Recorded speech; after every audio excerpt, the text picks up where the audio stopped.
नमस्कार, मैं शिक्षा मिश्रा मध्य प्रदेश के सुप्रभात न्यूज में आपका स्वागत करती हूँ। दोस्तों, मध्य प्रदेश की तमाम फटाफट खबरों को जानने के लिए हमारे चैनल को सब्सक्राइब जरूर करें। साथ ही कमेंट सेक्शन में जरूर बताएं कि आप मध्य प्रदेश के किस जिले से हमारे न्यूज को देख रहे हैं। तो चलिए शुरू करते हैं खबरों को, जानते हैं आज के मुख्य समाचार। 25 अगस्त से नए सत्र की लगेंगी कक्षाएं। प्रदेश भर में स्नातक स्नातकोत्तर पाठ्यक्रम में प्रवेश को लेकर प्रक्रिया लगभग पूरी हो चुकी है। अधिकांश कॉलेजों में 70% तक सीटों पर विद्यार्थियों ने प्रवेश ले लिया है। ऐसी स्थिति में उच्च शिक्षा विभाग ने कॉलेजों को नया सत्र की शुरुआत करने को लेकर निर्देश दिए हैं। विभाग ने 25 अगस्त तक नए सत्र की कक्षाएं लगाने को कहा है, मगर उससे पहले कॉलेजों के विद्यार्थियों के लिए इंडक्शन प्रोग्राम रखा है। अधिकारियों के मुताबिक इंडक्शन प्रोग्राम में कॉलेजों को नई राष्ट्रीय शिक्षा नीति से विद्यार्थियों को अवगत कराना है। यहां तक कि रैंकिंग रोकने के लिए भी छात्र छात्राओं को जागरूक करना है। ग्वालियर व आगरा के बीच बनेगा 3000 करोड़ में 6 लेन हाईवे। ग्वालियर व आगरा के बीच में 3000 करोड़ की लागत से 6 लेन बनेगा। यह 6 लेन हाईवे ग्वालियर चंबल अंचल के लिए एक नई सौगात है, जो कि संपूर्ण अंचल ही नहीं, भिंड, मुरैना, दतिया, झांसी, शिवपुरी एवं ग्वालियर के लोगों के भाग्य को बदलने वाला साबित होगा। केंद्रीय मंत्री ज्योतिरादित्य सिंधिया ने कहा कि यह हर्ष का विषय है कि प्रधानमंत्री श्री नरेंद्र मोदी जी एवं भारत सरकार के परिवहन एवं राजमार्ग मंत्री नितिन गडकरी के विशेष सहयोग से ग्वालियर एवं आगरा के मध्य 160 किलोमीटर लंबा एक नया 6 लेन एक्सप्रेसवे मंजूर हुआ है। पहली बार अति उच्च दाब विद्युत सब स्टेशन रिमोट से ऑपरेट। मध्य प्रदेश में लगातार सामाजिक क्षेत्रों में नवाचार कर रही शिवराज सरकार तकनीकी क्षेत्रों में भी नए प्रयोग और उसमें सफलता हासिल कर रही है। सरकार ने ऊर्जा विभाग के तहत संचालित पावर ट्रांसमिशन कंपनी के इंजीनियरों ने एक बड़ी सफलता हासिल करते हुए पहली बार अति उच्च दाब सब स्टेशन को रिमोट से ऊर्जीकृत यानी ऑपरेट किया है। ऊर्जा मंत्री प्रद्युम्न सिंह तोमर ने इस उपलब्धि पर Madhya Pradesh power transmission company के कर्मचारियों और अधिकारियों को बधाई दी। हजारों कर्मचारियों के नियमितीकरण पर आई बड़ी अपडेट, लग सकता है झटका। मध्य प्रदेश में जहां 1 लाख से अधिक पदों पर भर्ती की तैयारी शुरू कर दी गई है, वहीं कुछ कर्मचारियों को झटका लग सकता है। दरअसल प्रदेश के 45,000 स्थायी कर्मियों को नियमित नहीं किया जा रहा है, जिसको लेकर कर्मचारियों में नाराजगी देखी जा रही है। आ रही जानकारी के मुताबिक जिन कर्मचारियों को स्थायी कर्मचारी का दर्जा मिला है, उनको नियमित नहीं किया जा रहा है। इससे पहले नई भर्ती आयोजित की जाएगी, जबकि 45,000 के नियमितीकरण आदेश का इंतजार कर रहे हैं। मामले में मध्य प्रदेश के कर्मचारी मंच के अध्यक्ष अशोक पांडे का कहना है कि प्रदेश में 45,000 से ज़्यादा स्थायी कर्मचारी को नियमित किया जाता है, इसलिए सुप्रीम कोर्ट के आदेश के बावजूद इस पर प्रक्रिया नहीं अपनाई जा रही है। बिजली खरीद पर प्रतिबंध के बाद भी प्रदेश में बिजली का संकट नहीं। इंडियन एनर्जी एक्सचेंज ने मध्य प्रदेश के लिए बिजली की खरीद और बिक्री पर प्रतिबंध लगा दिया है। मध्य प्रदेश 13 राज्यों में ये प्रतिबंध लागू है। फिलहाल इस आदेश से प्रदेश में बिजली के संकट जैसे हालात नहीं हैं।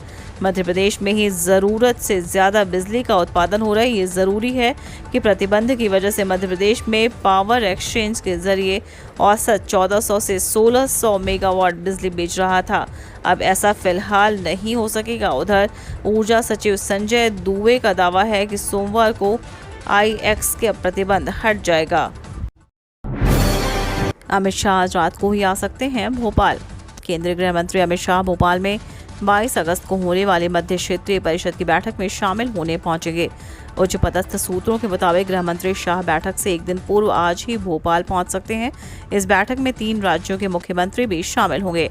बैठक में मध्य प्रदेश के अलावा छत्तीसगढ़, उत्तर प्रदेश और उत्तराखंड राज्य शामिल है। पहले यह बैठक रायपुर में होने वाली थी, लेकिन अंतिम दिन निरस्त होकर भोपाल में आयोजित करने का निर्णय लिया गया। अमूल और मदर डेयरी के बाद अब सांची दूध भी हुआ महंगा। अमूल और मदर डेयरी के बाद अब मध्य प्रदेश में सांची ने भी अपने दूध के रेट बढ़ा दिए हैं। भोपाल दुग्ध संघ की ओर से जारी आदेश के मुताबिक दूध पर 2 रुपए प्रति लीटर तक की बढ़ोतरी की गई है। बढ़े हुए दाम 20 अगस्त से लागू होंगे। सांची ने इससे पहले मार्च महीने में ही दूध के दाम बढ़ाए थे। बढ़ी हुई दरों में full cream, gold standard, toned, चाय स्पेशल समेत सभी कैटेगरी के दूध शामिल है। दूध के दाम बढ़ने से आम जनता पर महंगाई की मार पड़ना तय माना जा रहा है। प्रचार प्रसार तो खूब, लेकिन जमीन पर नहीं उतर पा रही CM solar scheme. Madhya Pradesh ऊर्जा विकास निगम लिमिटेड ने प्रदेश के किसानों के लिए अगले 5 वर्षों में 2 लाख सोलर पंप लगाने का टारगेट रखा है। इसके लिए गांव-गांव प्रचार प्रसार किया जा रहा है, जिसमें बताया जा रहा है कि सोलर पंप लगवाने के लिए ऑनलाइन आवेदन करें। इसमें केंद्र व प्रदेश सरकार अनुदान देगी। यह भी प्रचारित किया जा रहा है कि योजना के तहत किसान को सोलर पंप का लाभ इस शर्त पर दिया जाएगा कि उसे उसकी कृषि भूमि के उस खसरे बटांकित खसरे पर भविष्य में विद्युत पंप लगाने पर कोई अनुदान नहीं दिया जाएगा। लापरवाही पर बड़ी कार्रवाई, 20 के वेतन काटे, 4 निलंबित। मध्य प्रदेश में लापरवाह अधिकारी कर्मचारियों पर कार्रवाई का सिलसिला जारी है। लगातार कर्मचारियों पर बड़ा एक्शन लिया जा रहा है। इसी बीच राजधानी भोपाल के जनपद पंचायत बैरसिया की ग्राम पंचायत में विकास कार्यों की समीक्षा बैठक की गई। सीईओ ऋतुराज द्वारा हुई समीक्षा बैठक में कार्य में लापरवाही बरतने पर ग्राम पंचायत कोलू खेड़ी के रोजगार सहायक ज्ञान सिंह गुर्जर के 1 महीने के वेतन काटने के निर्देश दिए गए। इसके अलावा कई कर्मचारियों पर निलंबन की कार्रवाई की गई है। प्रतिभाओं को सीएम शिवराज ने किया सम्मान।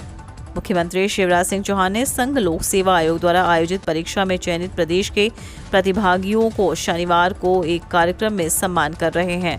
सफलता के मंत्र नामक यह कार्यक्रम राजधानी के रविंद्र भवन में दोपहर 3 बजे शुरू हुआ। इस कार्यक्रम के जरिए यूपीएससी में चयनित प्रतिभागी अपनी परीक्षा की तैयारी और सफलता प्राप्त करने के गुर भी साझा कर रहे हैं। एमपी की सबसे बड़ी सुरंग बनकर तैयार, अब 7 किलोमीटर कम हो जाएगी सीधी से रीवा की दूरी। सीधी रीवा की आम जनता को जल्द ही मोहनिया घाटी में सुरंग की सौगात मिलेगी। राष्ट्रीय राजमार्ग क्रमांक 39 में सीधी रीवा सीमा पर निर्माणाधीन मोहनिया टनल का निर्माण कार्य अगस्त महीने के पहले सप्ताह में पूरा हो चुका है। निर्माण कार्य के साथ ही फिनिशिंग का कार्य भी पूर्ण होने के बाद टनल के लोकार्पण का कार्यक्रम तय करने की तैयारियां तेज हो गई हैं। लोकार्पण के बाद लोगों को बड़ी टनल की सौगात मिल जाएगी।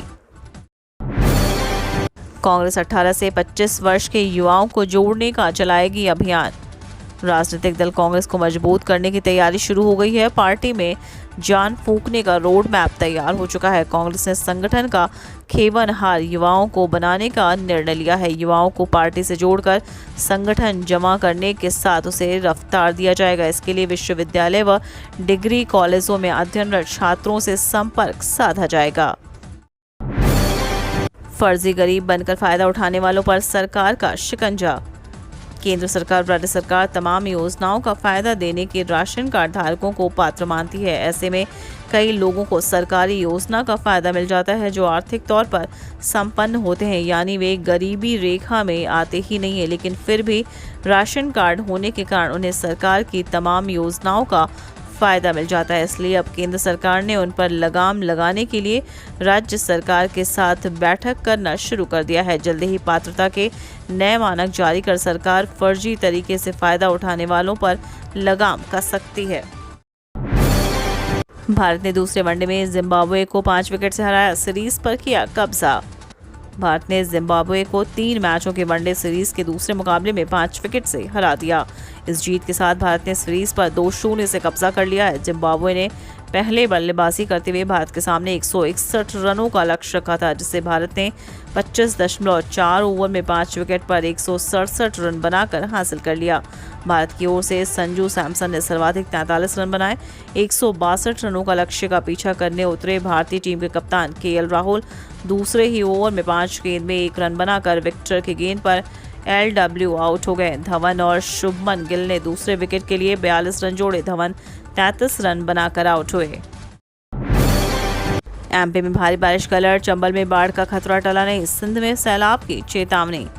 मध्य प्रदेश में मौसम विभाग ने एक बार फिर करवट ली है। एमपी में फिर झमाझम बरसात होने की संभावना है। मौसम विभाग ने प्रदेश के कई जिलों में भारी बारिश की चेतावनी जारी की है। कई जिलों में बारिश का ऑरेंज और रेड अलर्ट जारी किया है। ग्वालियर चंबल अंचल में बारिश होने का अलर्ट जारी है। भिंड जिले में लगातार बारिश से चंबल नदी में बाढ़ का खतरा अभी टला भी नहीं था कि सिंध नदी में सैलाब आने की चेतावनी जारी हो गई है, जिससे लोगों की चिंता बढ़ गई है।